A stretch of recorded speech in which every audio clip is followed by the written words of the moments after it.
আগামী মার্চ মাসের মাঝামাঝি সময়ে মার্কিন president mister Donald Trump Delhi সফরে আসবেন। মূলত তার এই সফরটি এগিয়ে আনা হয়েছে। প্রথমে যেভাবে আশা করা হয়েছিল, সেক্ষেত্রে মনে করা হতো যে তিনি হয়তো এপ্রিল মাসের প্রথম সপ্তাহে দিল্লি আসবেন। কিন্তু তড়িঘড়ি করে তিনি তার যে সফরসূচি, এটি তিনি এগিয়ে এনেছেন এবং মার্চ মাসের মাঝামাঝি সময়টিতে, যখন পবিত্র মাহে রামাদান উপলক্ষে সারা দুনিয়ার মুসলমানরা সময়টিকে উদযাপন করবেন ভাব গাম্ভীর্যময় পরিবেশে, ঠিক সেই সময়টিতে তিনি মধ্যপ্রাচ্য সফর করবেন এবং ভারত সফর করবেন। পুতিনের সঙ্গে ডোনাল্ড ট্রাম্পের যে বন্ধুত্বের যে কথাবার্তা শোনা যাচ্ছে, সেটি শেষ পর্যায়ে কোথায় গিয়ে থামবে, নাকি ডোনাল্ড ট্রাম্প তার নিজস্ব স্টাইল অনুযায়ী রাশিয়ার সঙ্গেও খেলবে, চীনের সঙ্গেও খেলবেন এবং ইউক্রেন থেকে, এই যুদ্ধ বিধ্বস্ত ইউক্রেন থেকে তাদের যে সর্বশেষ সহায় সম্পত্তিটুকু নিয়ে নেবেন, এটা এখনো পর্যন্ত বোঝা যাচ্ছে না। একইভাবে তিনি বাংলাদেশ নিয়ে খেলছেন, শেখ হাসিনাকে নিয়ে খেলছেন, ডক্টর মোহাম্মদ ইউনূসকে নিয়ে খেলছেন, জাতিসংঘ মিশনে আমাদের যে সেনাবাহিনী কাজ করছে, তো সেই সেনাবাহিনীকে নিয়েও তিনি খেলছেন। আবার মায়ানমারকে নিয়ে খেলছেন, ভারতকে নিয়ে খেলছেন। ভারতের সাথে তার অনেকগুলো বিষয় রয়েছে। বাংলাদেশের জুলাই আগস্ট বিপ্লবের সময়টিতে ভারতীয় কোনো লোকজন এখানে দায়িত্ব পালন করেছে কিনা, এগুলো নিয়ে তিনি প্রশ্ন তুলেছেন আন্ডার টেবিলে। দ্বিতীয়ত, শেখ হাসিনার সরকার পতনে এবং বাংলাদেশের অভ্যন্তরীণ রাজনীতিতে মার্কিন প্রশাসনকে ব্যবহার করে ভারত কী কী অনিয়ম করেছেন, সেই প্রশ্নগুলো কিন্তু কূটনৈতিক চ্যানেলে ইতিমধ্যে পাঠিয়ে দেওয়া হয়েছে। অন্যদিকে আওয়ামী লীগের যে লবিস্ট গ্রুপ আমেরিকাতে রয়েছে, তাদের সঙ্গে যে ডোনাল্ড ট্রাম্পের যোগাযোগ নেই, এ কথা বলা যাচ্ছে না। এর কারণ হলো, তার কথাবার্তা এবং বডি ল্যাঙ্গুয়েজ শুনে মনে হচ্ছে যে তিনি বাংলাদেশের পুরো বিষয়, বাংলাদেশের সঙ্গে আমেরিকার স্বার্থ সংশ্লিষ্ট যে সকল বিষয়াদি রয়েছে, অর্থাৎ বোয়িং বিমান বাংলাদেশে বিক্রি করবে, এরপর আমাদের যে সমুদ্র উপকূলে তেল গ্যাস আহরণ, এই সংক্রান্ত একটা কোম্পানিকে কাজ দেওয়া, এবং যেই কোম্পানিতে এখন, এখানে বেশ কয়েকটি আমেরিকান কোম্পানি রয়েছে, এর মধ্যে একটি কোম্পানিতে এখন বাংলাদেশের সেই সাবেক রাষ্ট্রদূত মিস্টার পিটার ডি হাস কিন্তু চাকরি করছেন। তো তিনি চেষ্টা করছেন ডক্টর মোহাম্মদ ইউনূসের সঙ্গে একটা সমঝোতা করে তার কোম্পানির পক্ষে কাজ নেওয়ার জন্য, আর ডোনাল্ড ট্রাম্প চেষ্টা করছেন তার পছন্দের কোম্পানিকে কাজ দেওয়ার জন্য। তো এই দুটো ইস্যুর বাইরে সেন্ট মার্টিন ইস্যু থাকতে পারে, এটা খুবই সেন্সিটিভ, কাজে এই বিষয় নিয়ে আমি আর ইন ডিটেলস বললাম না। তো এই বিষয়গুলো নিয়ে তারা একই সঙ্গে বাংলাদেশের সকল পক্ষের সাথে আলাপ আলোচনা করছে। কিন্তু এখানে একটা বিষয় হলো যে তাদের এই আলাপ আলোচনা কোনো অবস্থাতেই বিএনপির সঙ্গে বা জামাতের সঙ্গে ডোনাল্ড ট্রাম্প প্রশাসনের এখনো পর্যন্ত কোনো সমঝোতা হয়েছে, আলোচনা হয়েছে, কোনো কূটনৈতিক চ্যানেলে তাদের মধ্যে সম্পর্ক স্থাপিত হয়েছে, এরকম কোনো তথ্য শোনা যায়নি। তো এরই মধ্যে তিনি দিল্লি আসছেন এবং নরেন্দ্র মোদীর সঙ্গে তার বহুপাক্ষিক, রাশিয়ার সঙ্গে তার যে চুক্তি, আমেরিকাকে অ্যাভয়েড করে রাশিয়া থেকে তেল কেনা থেকে শুরু করে ভারতীয় যারা ইমিগ্র্যান্ট রয়েছেন, অবৈধ অভিবাসী রয়েছেন এবং ভারতীয় যারা ব্যবসায়ী রয়েছেন আমেরিকাতে, তাদের ভূত ভবিষ্যৎ নিয়ে ডোনাল্ড ট্রাম্প ইতিমধ্যে যে সকল সমস্যা তৈরি করে ফেলেছেন, সেগুলো নিয়ে আলোচনা হবে।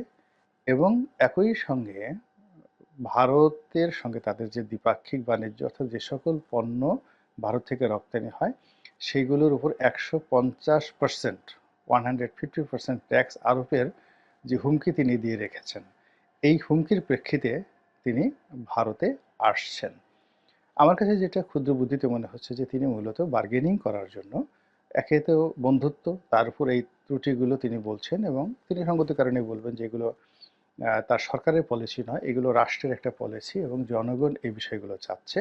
তো কাজেই বন্ধুত্ব আছে, কিন্তু আমি আসলে কি করতে পারি প্রেসিডেন্ট হিসেবে, তার এই টোটাল নীতির মধ্যে রয়েছে আমেরিকা ফার্স্ট। তো এই যে তিনি ভারতে আসেন, এরই মধ্যে আওয়ামী লীগের লোকজন হতে পারে বা অন্য যে কোনো লোক হতে পারে, কেউ ঠাট্টা করে বলতে পারে, কেউ হয়তো একটা উত্তাপ ছড়ানোর জন্য, সন্দেহ সৃষ্টি করার জন্য বলতে পারে, যেটা বলার চেষ্টা করছেন যে তিনি যখন দিল্লিতে আসবেন ঠিক সেই সময়টাতে তিনি শেখ হাসিনার সঙ্গে সাক্ষাৎ করবেন। তো আমি শিরোনামে প্রথম বলার চেষ্টা করেছি যে এটা কি সম্ভব যে তিনি ভারতে আসবেন এবং শেখ হাসিনার সঙ্গে সাক্ষাৎ করবেন? এটা হতে পারে। এটা হতে পারে এই কারণে যে মিস্টার ট্রাম্পের পক্ষে অসম্ভব কোনো কিছু নেই। তিনি সেই পর্ন স্টারের সঙ্গে ঘর করেছেন। আবার এই ঘটনার জন্য তিনি বেশ কিছুক্ষণ জেল খেটেছেন। এখনও সেই মামলা চলছে। আবার তার স্ত্রীর সঙ্গে তার খুব ভালো সম্পর্ক। তিনি তারই চেয়েও খ্যাপাটে। তিনি যতটা খ্যাপাটে তার চেয়ে আরও ১০০ গুণ খ্যাপাটে একজন মানুষ। সেই তাকে তার বলতে গেলে এখন ডিফ্যাক্টো প্রেসিডেন্ট বানিয়েছেন সেই ইলন মাস্ককে। এরপর তার অন্যান্য সিলেকশন, তুলসী গ্যাবার্ড থেকে শুরু করে অন্যান্য যে সকল সিলেকশন, পুরো আমেরিকার প্রশাসনটিকে তিনি খ্যাপাটে বানিয়ে ফেলেছেন। এরা যা ইচ্ছে তাই করতে পারে। তো কাজেই তার মতিগতি বা তার স্থিরতা নিয়ে তিনি নিজেও 100% বলতে পারেন না যে আসলে কালকে এই ঘটনাটাই ঘটবে। তো কাজেই তিনি যেভাবে বাংলাদেশ নিয়ে কথা বলছেন, তার নির্বাচনের আগের থেকেই যেভাবে টুইট দিচ্ছেন এবং যেভাবে এদেশের সংখ্যালঘু, এদেশের হিন্দুত্ববাদ, এদেশে মার্কিন বিনিয়োগ এবং একই সঙ্গে $29 মিলিয়ন যে অনুদান, এগুলো নিয়ে যে কথাবার্তা বলছেন, ডক্টর ইউনূস সম্পর্কে তিনি ব্যক্তিগতভাবে ওয়াকিবহাল, তার আমেরিকাতে বিনিয়োগ সম্পর্কে তিনি জানেন, বাংলাদেশে তার অবস্থান জানেন, সব মিলিয়ে তিনি বাংলাদেশ সম্পর্কে যতটা উৎসাহ উদ্দীপনা প্রকাশ করেছেন এশিয়ার কোনো দেশ, এমনকি চীনকে নিয়েও তিনি এখনো পর্যন্ত এত কথা বলেননি।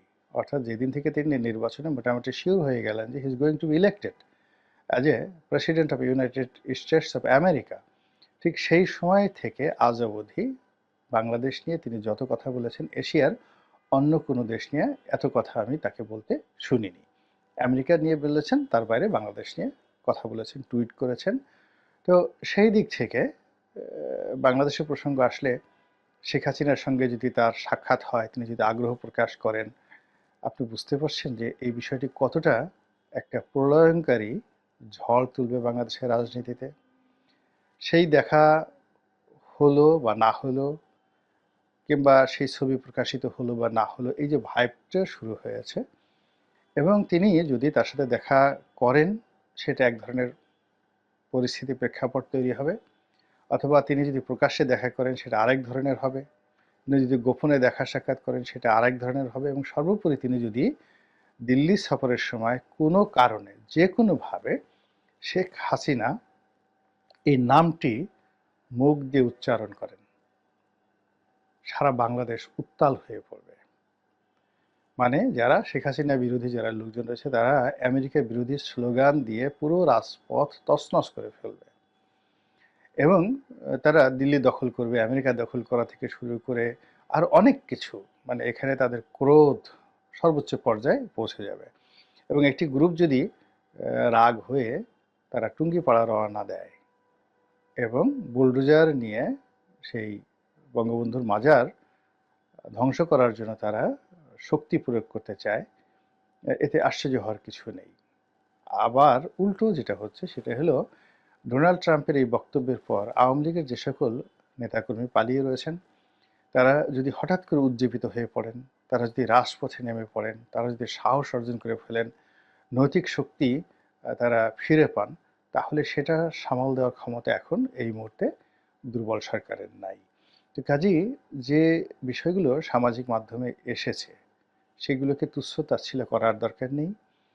এগুলো নিয়ে সরকারের যারা কর্তা ব্যক্তি তাদের ভাবা উচিত, বিএনপির ভাবা উচিত, এবং পররাষ্ট্র মন্ত্রণালয়ের ভাবা উচিত, এবং সে অনুযায়ী একটি পূর্ব প্রস্তুতি থাকা উচিত ডোনাল্ড ট্রাম্পের সেই দিল্লি সফরকে কেন্দ্র করে। তিনি হঠাৎ করে যদি আবার বাংলাদেশ নিয়ে বিস্ফোরক কোনো মন্তব্য করে বসেন আর যাকে বলা হয় শেখ হাসিনার নাম উচ্চারণ করেন, তার সঙ্গে দেখা করেন বা তাকে আহ্বান করেন দেখা করার জন্য, এনি মিনস এটি তার দ্বারা সম্ভব।